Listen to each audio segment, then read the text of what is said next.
Good morning na naman sa ating lahat, guys. Ayan, holiday na naman natin. So, kamusta kayong lahat? Kamusta kayong lahat? Nabisi ako ngayong week na to kasi nag-apply uli ako ng visa na expired na kasi yung visa ko papuntang China. So, nag-apply uli ako. So, yun yung nilakad ko ngayong week na to.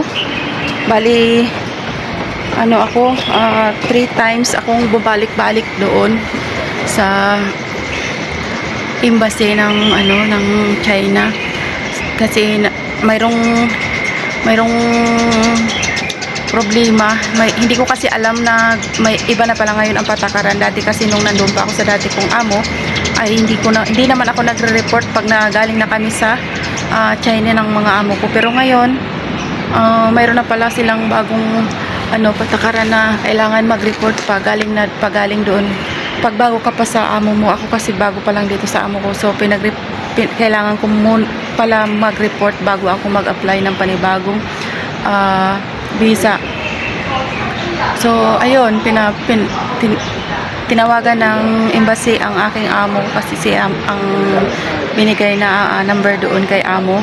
So pinapunta ako uli at pinag-report ako sa immigration ng China. So bago na process ang aking application na visa uli papunta sa China. So hanggang ngayon hinihintay pa namin ang email na kung kailan matapos at kailan ko pick upin yung aking passport at saka yung visa. So nabisi din kami dahil birthday nga ng dito boda nila. So napunta doon, nagpupunta kami sa araw-araw kami napunta doon sa ewan ko ngayon kung pupunta sila doon. Araw-araw kami napunta doon sa Hongham para mag-worship yun siguro kung sa atin ba worship yun kanilang ginagawa. Pero ayun, hindi ko naman naiintindihan yung kanilang ginagawa, guys. So umuupo na lang ako sa tabi sa upuan, tapos tinitingnan ko na lang sila kasi hindi ko naman naiintindihan yung kanilang mga sinasabi. Pero katulad din sa atin pag tayo kasi birthday nga ni Buddha, parang Christmas sa atin nagse-celebrate ng ang tawag doon worship, kumbaga basta yung mga katulad ng simbang gabi gano'n, sila nag-worship sila.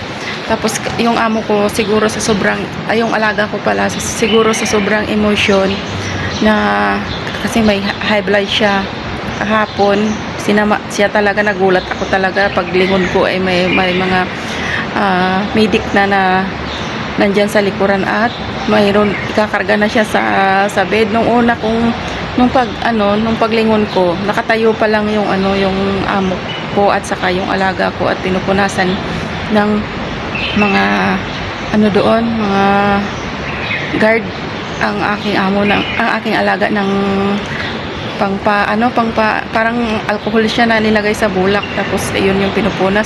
Maya andyan na yung wala pang 1 minute yata, nandyan na yung may dala na wheelchair. Pauupuin yung alaga ko sa wheelchair, hindi naman umuupo yung alaga ko sa wheelchair. Tapos maya mga 3 minutes andyan na uli, mayroon ang dami na ng dumating na mga medic at saka may dala ng higaan. Sabi ko, bakit meron ng ganyan? Tapos kinuhanan nila ng BP ang alaga ko. Ang taas talaga ng BP ng alaga ko, 175/05. So nagpanic yung mga doon, mga staff at saka medic sa Hongham. So pero ako okay lang sa akin, relax lang ako at saka yung amo kong babae kasi ganun talaga yun pag tumataas ang BP ng alaga ko. Kasi kahapon nagpipringa sila, so nag-aayuno yung tumutuwad at saka sila parang Muslim pag nagsisimba sila, pag nagwo-worship sila, ganun. So pag tumutuwad at saka tumatayo ka, syempre yung dugo natin yan, tumataas at saka yung nakakalog, kumbaga. So yun, kaya siya siguro kahit naman tayo pag tumuwad at saka tumayo tayo, nahihilo tayo. So yun yung nangyari sa alaga ko kahapon. Pero okay naman, pinapirma na lang sila ng waiver na hindi kung anong mangyari sa alaga ko doon sa loob ng Colosseum, wala silang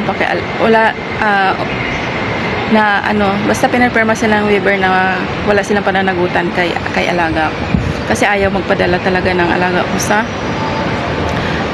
ospital. Dadalhin yun sa ospital pag kinarga doon eh. Kaya ayun. Ay nako, iyon ang karanasan ko ngayong week na to. Sobrang busy ko talaga. Ayan, stress ako. Kasi kahit may mga ano din yung alaga ko, may mga lakad kami, may mga tawag dito, appointment sa mga therapy niya. So, kailangan ko din samahan at nag-exercise pa din kami. So, pagod talaga guys, sobra. Ayan, kita naman yung sa aking mukha na stress talaga. So, ayun. Ngayon, holiday natin. Samahan niyo ako guys. Salamat din sa inyong pagsama at sa mga nagwawat sa aking mga video dyan. Napailan-ilan. Ayan. So, update ko lang ito sa aking channel no, para hindi mawala ng ng ang tawag dito, ads. So, ito lang, update ko lang kayo sa buhay ko dito sa sa Hong Kong, sa aking trabaho. Ayan. Yung aking trabaho dito ay hindi ganong kadali, hindi katulad dati na magaan lang yung trabaho ko dati kasi babae yung alaga ko. Iba kasi yung alaga mo pag lalaki, mahirap talaga, mahirap mag-adjust, mahirap pakisamahan pag lalaki.